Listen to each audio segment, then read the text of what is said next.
नमस्कार, मैं पूजा शर्मा आप सभी का स्वागत करती हूँ इंडियन फिल्म हिस्ट्री में। दोस्तों, हम सभी ने टाइम ट्रैवल तो सुना ही होगा या बचपन में कार्टून्स में तो ज़रूर देखा होगा।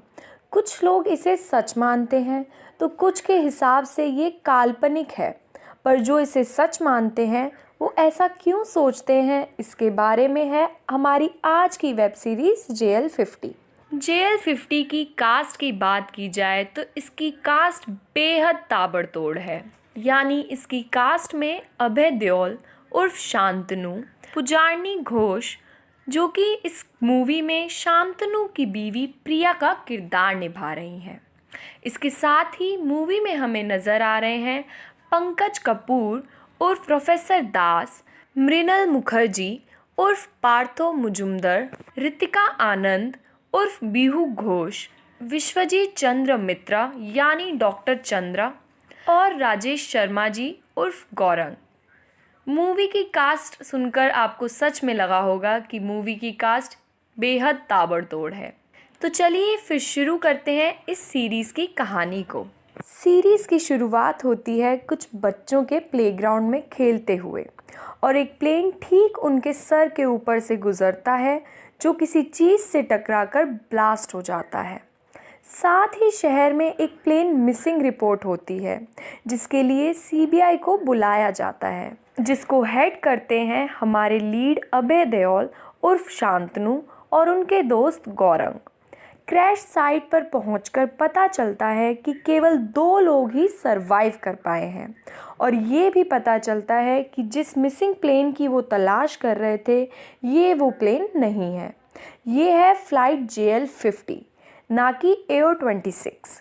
पर अब सवाल ये उठता है कि जो JL50 क्रैश हुआ है वो आया कहाँ से। थोड़ा और इन्वेस्टिगेट करने पे पता चलता है कि JL50 35 इयर्स पहले कलकत्ता से टेक ऑफ किया था और अपनी डेस्टिनेशन पे पहुंचने से पहले ही गायब हो गया था। गौरंग और शांतनु को ये महज एक हादसा ही लग रहा था और उनका शक आतंकवादी संगठन पर था। फ्लाइट के मेंबर्स की लिस्ट निकालने पर पता चलता है कि सिर्फ एक प्रोफेसर दास नाम का आदमी है जिसने फ़्लाइट बोर्ड नहीं की थी। इसका जवाब जानने के लिए शांतनु दास के पास जाता है, पर दास ने याददाश्त कमज़ोर होने का बहाना दिया। पर दास कुछ छुपा रहा था।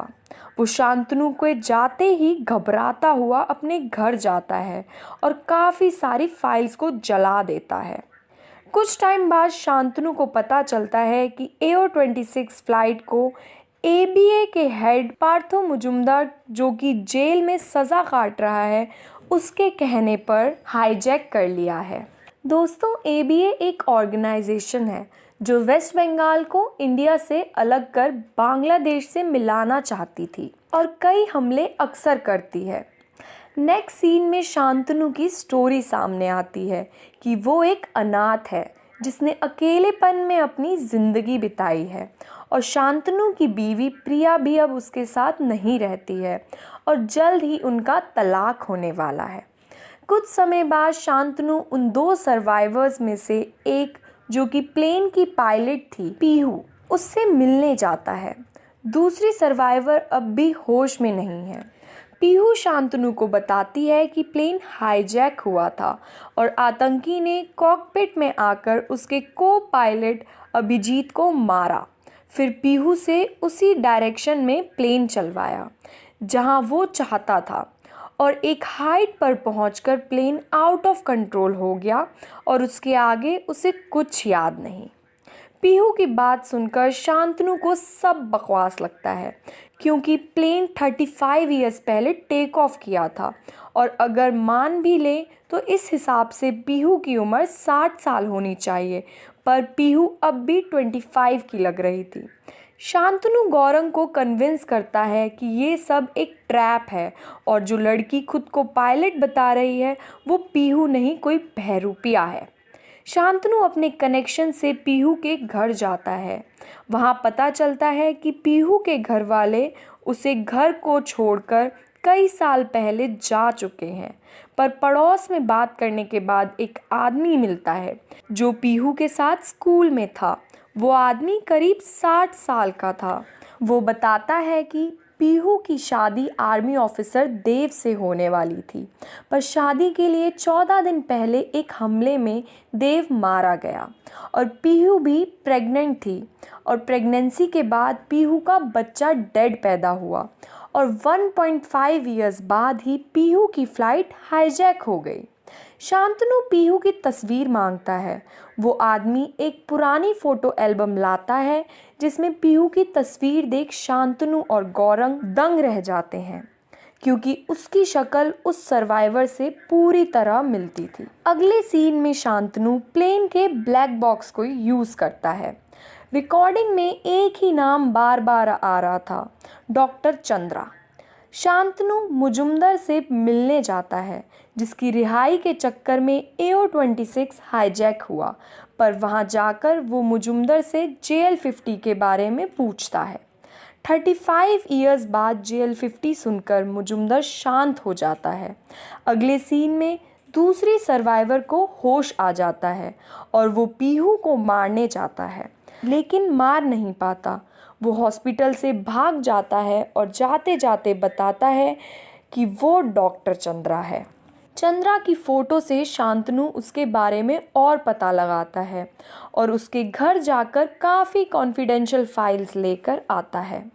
फाइल के नाम होते हैं प्रोजेक्ट ए और यहाँ पता चलता है कि चंद्रा का असली नाम डॉक्टर विश्वजीत चंद्रा मित्रा है और वो 35 इयर्स पहले साइंस रिसर्च सेंटर में काम करता था और वो एक जीनियस रिसर्चर था और ये उनके पिताजी से मिला था, जिन्होंने टाइम ट्रैवल की एक किताब को अपना लक्ष्य बनाया था।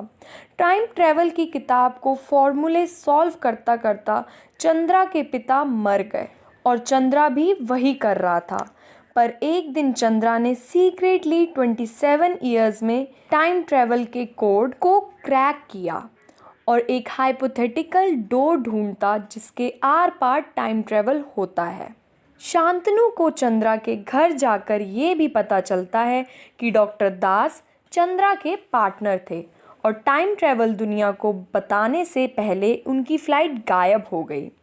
शांतनु ये जानने के लिए प्रोफेसर दास के घर जाता है और पूछता है कि दास के झूठ बोलने की वजह क्या है। प्रोफेसर दास शांतनु को बताता है कि चंद्रा ने मुजुमदर को गुंडों से कहकर JL-50 को हाईजैक कराया था, क्योंकि उसे अपने टाइम ट्रैवल की थ्योरी को प्रूव करने के लिए बस एक प्लेन की ज़रूरत थी।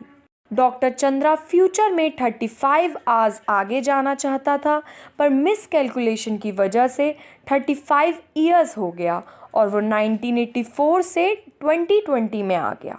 दास की बात सुनकर शांतनु को यकीन होने लगता है और वो दास से पूछता है कि चंद्रा ने होश में आकर पीहू को मारने की कोशिश क्यों की।